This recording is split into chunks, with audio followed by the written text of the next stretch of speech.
xam nga ni Ndakaaru neex na waaw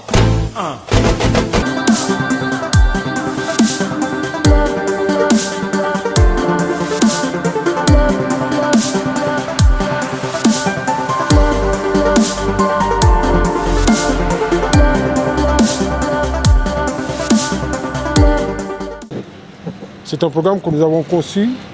Ça nous a pris 2 ans presque pour le tester et le concevoir. Le concevoir et le tester. Il y a 3 composantes essentielles de ce programme. Une composante qui a trait à l'assainissement communautaire. Vous savez que les populations, depuis de longues années, devant la problématique de l'assainissement, tentent d'y apporter des solutions. Elles ne sont pas tout le temps les mieux élaborées. Mais c'est normal, on ne peut pas cohabiter avec certains types d'eau. Et l'assainissement communautaire, nous l'avons beaucoup expérimenté en utilisant le mécanisme du PASIC. C'est ça qui nous a permis de construire le volet assainissement communautaire. Mais au-delà de ça, vous savez que c'est une ville, on vous en parle depuis de longues années, c'est une ville où il y a beaucoup de grands canaux dédiés aux eaux pluviales. Souvent aussi, certains disaient 13 km, 14 km, 15 km de canaux majeurs, structurants, dédiés aux eaux. Mais vous savez, en matière de drainage et même d'assainissement, il y a toute une hiérarchie. On part du tertiaire au structurant, on part du tertiaire au primaire. Donc il y a un second volet du PALM qui concerne les ouvrages secondaires et les ouvrages tertiaires de drainage. Le troisième volet, il n'est pas le moins important. J'aimerais que tout le monde le comprenne. Parce que là, on fait du plaidoyer, on fait du renforcement de capacité, on fait du développement institutionnel. Ce n'est pas le moins important. Même si les budgets seront moins importants, mais ce n'est pas le moins important. Pourquoi le plaidoyer n'est pas le moins important? Parce que l'assainissement dans lequel nous nous sommes engouffrés est censé être une compétence de l'État. Mais c'est une problématique que vivent les populations depuis plus de 50 ans. Donc on s'est arrogé cette compétence. Mais nous demeurons lucides sur nos capacités à adresser des ouvrages structurants. Parce qu'un canal qui coûte 5 milliards, 6 milliards, ce n'est pas la ville qui va le construire. Donc, le volet plaidoyer est important. C'est le plaidoyer qui nous permettra de faire face, d'attirer de quelque manière que ce soit l'attention de l'État sur des ouvrages qui ne sont pas terminés et sur des ouvrages qui doivent être faits. Les ouvrages qui doivent être terminés, tout le monde les connaît.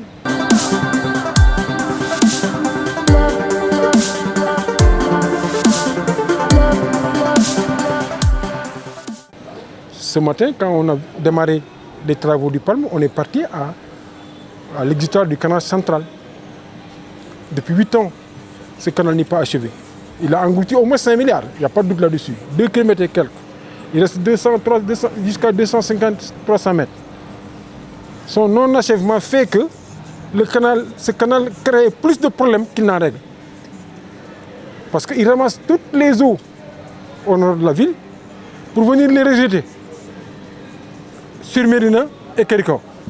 Donc on se dit, mais s'il n'avait pas ramassé ces eaux même, ce serait mieux. Donc ça, c'est du plaidoyer que nous devons faire. Attirer l'attention de l'État, comme je l'ai fait depuis longtemps, dans toutes les tribunes, pour que ce canal soit achevé. Réaliser quand même au moins de plusieurs milliards et ne pas terminer cela, c'est incompréhensible. Oui, nous voulons aussi que le programme des 10 villes sur l'assainissement des eaux usées, qui est aussi à l'arrêt depuis plusieurs années, ça concerne 10 villes, mais dans plusieurs villes, c'est terminé. Chez nous, ce n'est pas le cas. Vous allez sur Tchoulen, ils vont dire qu'ils ont même payé 36 000 de raccordements, ils n'ont rien vu. Le réseau qui est à Cité Millionnaire n'est pas encore accordé. Donc il y a un problème sur ce programme d'assainissement des 10 villes.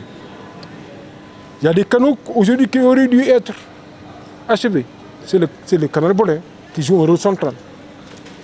Il y a aussi, vous l'avez vu avec nous, la problématique du canal de l'Ouest accompagné au boulevard qui devait être achevé, qui ne sont pas encore. Donc le plaidoyer, qui est une composante du PALM, est extrêmement important. Mais il y a de nouveaux projets qui devront être faits. Mais sur l'assainissement communautaire, comme je l'ai dit, on l'a testé et c'est une composante essentielle. Si tu résumes le PALM autour de 6 milliards, je sais pas, 400 et quelques, 400 millions, les 3 milliards 250 ou 300 millions, c'est l'assainissement communautaire. Qui dit assainissement communautaire, ça veut dire que les populations y sont. elles vont contribuer à hauteur de 35 à 40%. Le reste, c'est la collectivité territoriale et les autres communes. C'est ça qui fait que c'est de l'enseignement communautaire. C'est ça la réalité même. Vous allez voir dans beaucoup de quartiers, les gens disent qu'ils cotisent. Mais sur le programme eau pluviale, les ouvrages secondaires, ça c'est principalement la ville.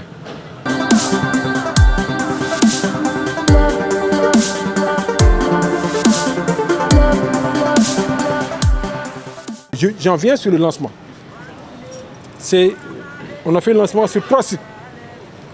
Le premier site, nous sommes allés sur ce canal central dont je parlais tantôt, sur la partie qui n'est pas achevée, sur l'exutoire qui n'est pas bon et qui fait que les eaux continuent à s'installer pour dire que nous allons travailler sur l'exutoire. La ville, par ses moyens, par ses ressources propres, a cherché une entreprise pour travailler sur l'exutoire. Parce que la buse qui est là-bas, tout le monde le sait, n'est pas opérationnelle. Donc nous avons refaire l'exutoire, reprendre les parois pour convoyer les eaux vers l'exutoire. Ça, on est dans du drainage. Ça, c'est au niveau du canal central, du canal de l'Est, entre Mérina et Tcholé. Mérina et Kerikan. Nous sommes partis à Rukhoutegue, que vous connaissez très bien. À Rukhoutegue, Rukhoutegue est une zone, vous avez suivi les populations, dans laquelle les populations ont éprouvent d'énormes difficultés, parce que c'est une zone qui dessert aussi bien Dangou, Dar es Salaam, Fass au moins. Elle est centrale. C'est là où passe une bonne partie des eaux. Toutes ces populations avaient, dans le cadre de l'assainissement communautaire, déployé beaucoup d'efforts. Et même à Rukhoutegue, il y avait même une conduite, je pense, 120 ou 160 qui était là-bas. Mais tout le monde sait qu'en assainissement, quand tu vas vers de l'amont à l'aval, les conduites en aval doivent être beaucoup plus grandes parce que c'est elles qui accueillent et surtout qu'il y a beaucoup de raccordements qui sont prévus. Donc c'était essentiel que la ville prenne sur ses moyens pour reprendre cette conduite de Rukhoutegue.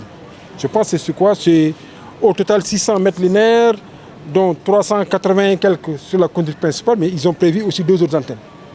Donc c'est ça qu'on est allé visiter. Pourquoi? Ça veut dire que pour que l'assainissement communautaire soit fonctionnel, souvent, dans les sous-bassins, les quartiers partagent. C'est normal. Quand tu es dans un sous-bassin, les quartiers partagent un point bas. Ça veut dire que quelles que soient les eaux qui sont drainées dans le quartier, ils vont aller vers une même zone. Et c'est cette zone-là que les populations ne peuvent pas faire elles-mêmes et la ville va le faire. C'est ça qu'on prévoit de faire sur Rukhoutegue. On est parti aussi enfin, ça c'est au nord de Rukhoutegue, à l'ouest, dans la zone des 10 quartiers avec Capek, cité Binté Cham, cité Sonat, bon, toutes ces cités qui sont quand même, beaucoup de ces cités sont intéressées par le canal Capek. Vous avez vu, vous êtes allé là-bas, vous avez vu notre engin qui était en train de curer le canal Capek. Le tronçon qui est là-bas, vous avez vu une bonne partie, une grande longueur des parois a été affaissée. Dans le cas du démarrage, nous allons reprendre là le linéaire qui est affaissé. Mais les populations aussi, elles ont eu reçu l'aide d'un programme de l'État qui les a fait réaliser en amont une extension avec un fil 315 sur 300 et quelques mètres. Mais là aussi, la ville sera présente pour accompagner les populations sur le profil, pour vérifier que le profil est bon, sur la qualité des regards. Maintenant, il y a une autre troisième étape, cette zone que nous avons visitée à l'ouest est intéressante parce que maintenant, les communautés, comme à l'instar des autres communautés, elles ne restent pas inactives. Elles essayent de cotiser dans le cadre de l'assainissement communautaire. Nous serons présents aussi à leur côté dans le cadre de l'assainissement communautaire. C'est ça qu'on a vu aujourd'hui, c'est ça qu'on est parti voir, c'est ça qui constitue le lancement du PALM, PALM 2024-2028. C'était essentiel pour nous. xam nga ni Ndakaaru neex na waaw